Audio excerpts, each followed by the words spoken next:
Good morning, YouTube, and today we're going to rank rogue past lives in the order of which they are useful. The premium ones are more toward the end, as not everyone has access to them, but they are still going to be included.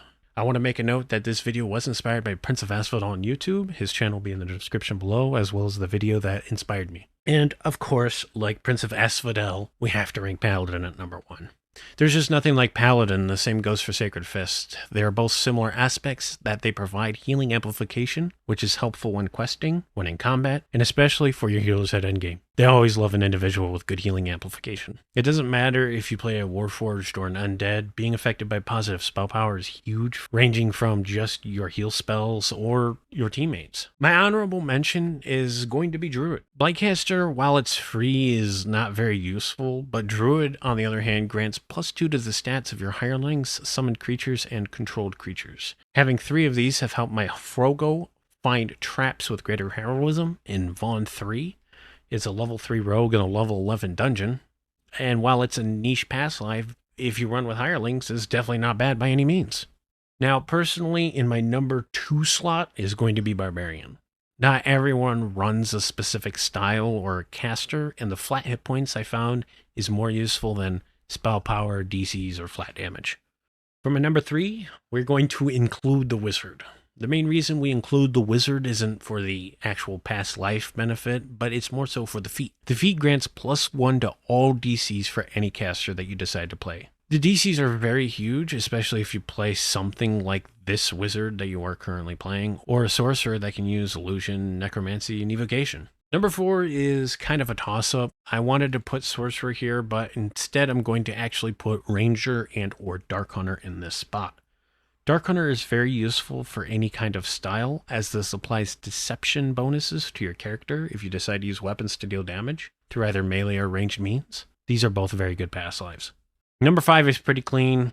It's going to be Sorcerer or Wild Mage. The class can be very easy to level up, and when you TR Sorcerer, you get Evocation DCs, which is tied to a lot of damage spells with a range of casters, and of course, spell points for those casters. If you TR Wild Mage, you get +3 universal spell power across the board, and this is a solid choice. Not everyone likes to play with the bad lucks, however. In the number 6 slot, we've got Fighter or Dragonlord. You can pick up Sprint Boost from Falconry. It's very good damage. It's got high crit profiles, and if you decide to go Dragonlord, you have a free CC ability. You can't go wrong with this very easy class. Fighter grants +1 attack with all your weapons and DCs to tactical feats, and Dragonlord grants +1 damage to melee weapons. It also gives a bonus to breath weapon DCs. Both are very good options, but accuracy is an overall improvement, especially if you decide to go something that isn't melee, as Lamordia has very high armor class, so accuracy is always a plus. In my number 7, we've got Monk or Dragon Disciple. The damage can be pretty high, and you have some survivability through Hands of Healing. You can't go wrong, especially if you already have melee gear to make your life better. Monk gives +1 damage, and Dragon Disciple gives +1 to attack and -1 to maximized spells for any future caster lives. In this case, I prefer Monk to level than Dragon Disciple, and that +1 damage past life is beautiful. Up next, we're going to place Warlock or Acolyte of the Skin. This is a sleeper pick, literally. You don't need to do anything except hold left click, especially when you get cone or chain stance. The reason that it's in the middle of the road is that it's easy, and when you TR, you get 3 MRR. Or if you're Acolyte and like being fire-based, you get 5 fire spell power and 1 MRR. Because who doesn't love more damage reduction against magic? Solid class for leveling, solid class as a past life, sleeper pick, literally. Following Warlock, we've got Rogue or Arcane Trickster. Rogue has a good past life, and a good past life feat. It struggles in the beginning, but you can definitely find your way through Heroic Trudge no problem. Arcane Trickster is also a solid pick for a past life. Rogue gives +2 saves versus traps, and +1 sneak attack damage, while Arcane Trickster gives +1 to illusion DCs, and +3 force spell power. This option can be useful for casters, especially if they pick up Greater Color Spray from Fate Arc Illusionist, but you can't go wrong with either pick. Following the Rogue, we're going with Artificer. This is a solid class to level with, pretty easy, especially if you go crossbow, and it has the ability to disable traps like rogues. Past life is great as it provides +1 to intelligence-based skills and UMD. UMD is always great. You can pick up Raise Dead scrolls to raise your dead allies, or use a heal scroll if you've taken damage. It's a great choice.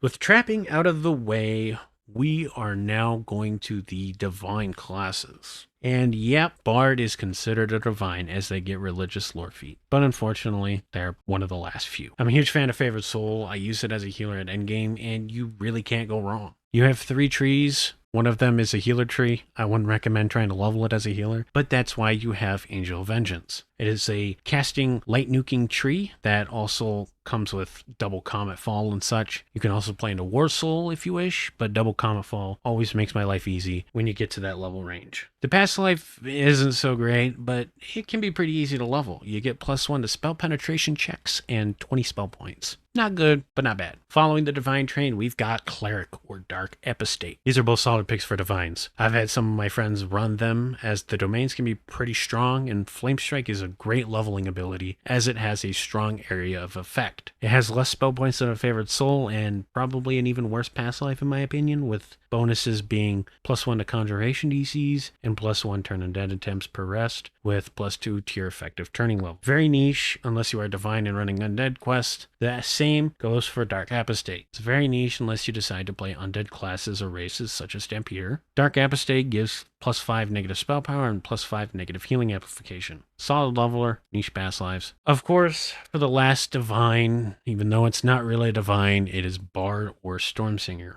They aren't bad, but that past life is interesting. It's +2 to saves versus enchantments and illusions.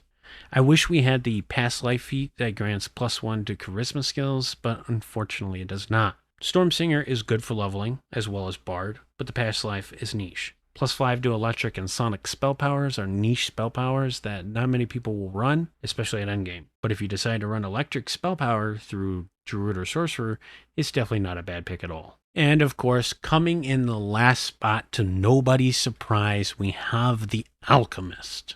I don't even know the last time I have used transmutation DCs. Druids use it, in case you were curious.